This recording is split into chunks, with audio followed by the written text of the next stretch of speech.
In this lesson, Ate tells us about some important things we should know before signing a loan contract. Ate, you told me about the dangers of taking loans. I'm not taking a loan for myself. My friend is taking out a loan and she brought me with her to the lending company. The lender wants me to sign the loan contract with my friend. I am the guarantor. My friend says this will help her. It's not a big deal, right? I'm not even the one taking the loan.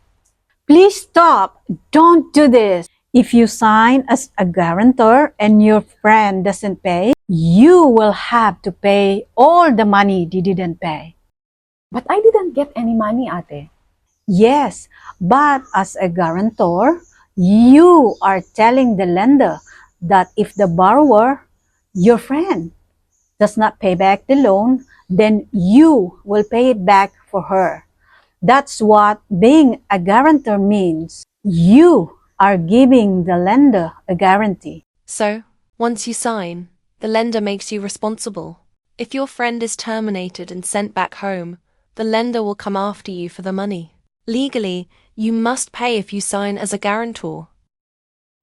Oh no, I didn't know that. You're not alone. Many of us don't know. Some of us just sign because we want to help. But if your friend doesn't pay, it becomes your problem. Think, is it worth it for money that you don't even receive? No, Ate. It is not worth it at all.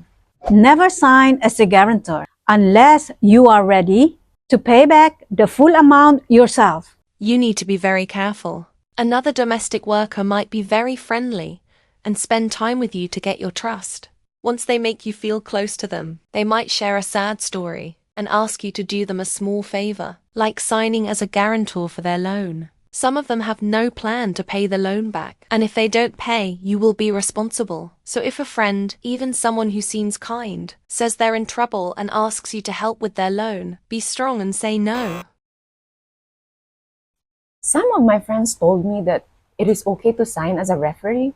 Is this true? A referee does not legally have to pay back the borrower's loan. But do you know what happens in reality? What happens, Ate?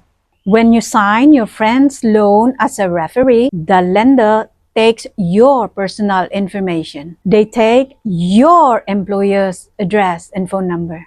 But Ate, I am not the borrower. I don't get any money. Yes, but they take this information from you. If your friend, the borrower, does not pay back her loan, the lender will harass you by calling you again and again, or sometimes even by sending collectors to your employer's address.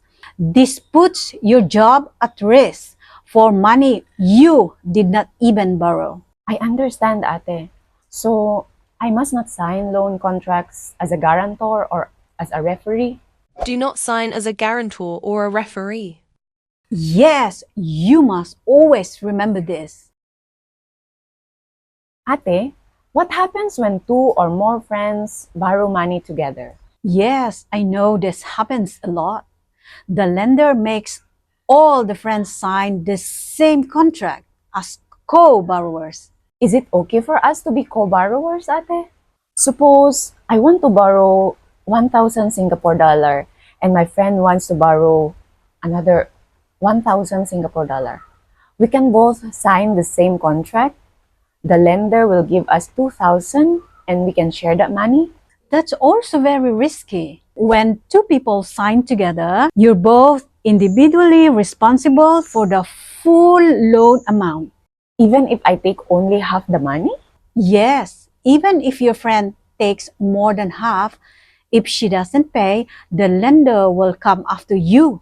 Don't sign as a co-borrower unless you can repay the amount that other co-borrowers fail to repay. And never co-borrow with strangers.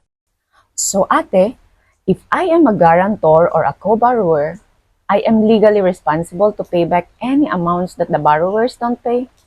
And if I am the referee, the lender may harass me until the borrower pays them back.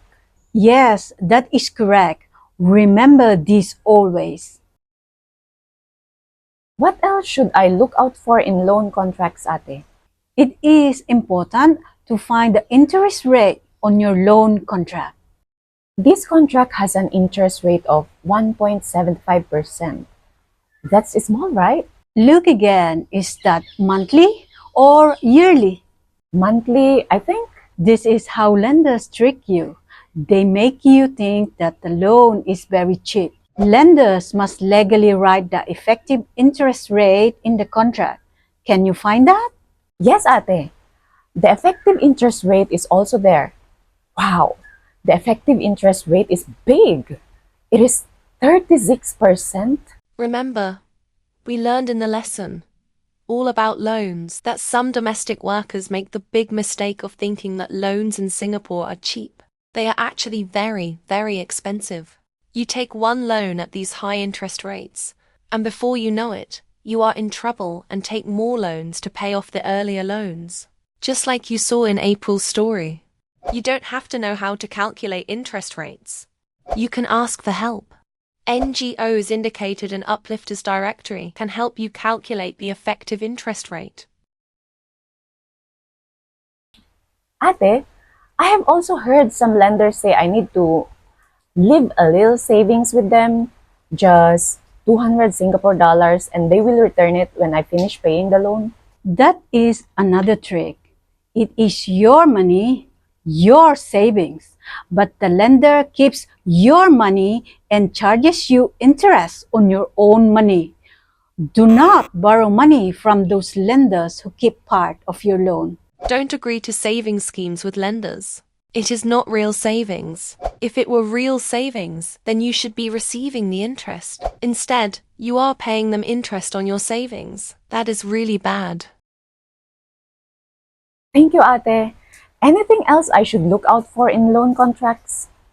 Yes, loan contracts often say that if you don't repay your loan on time, the lender can hire a debt collection agency. This means the lender will ask someone else to find you and collect the money from you. But here's the problem. You will also have to pay the cost of hiring those people. So think about it. You're already struggling to pay the loan.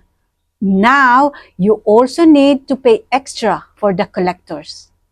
That's why I always say, loans are not free money. If you're not sure you can repay, it's better not to borrow. Anything else I should know, ate?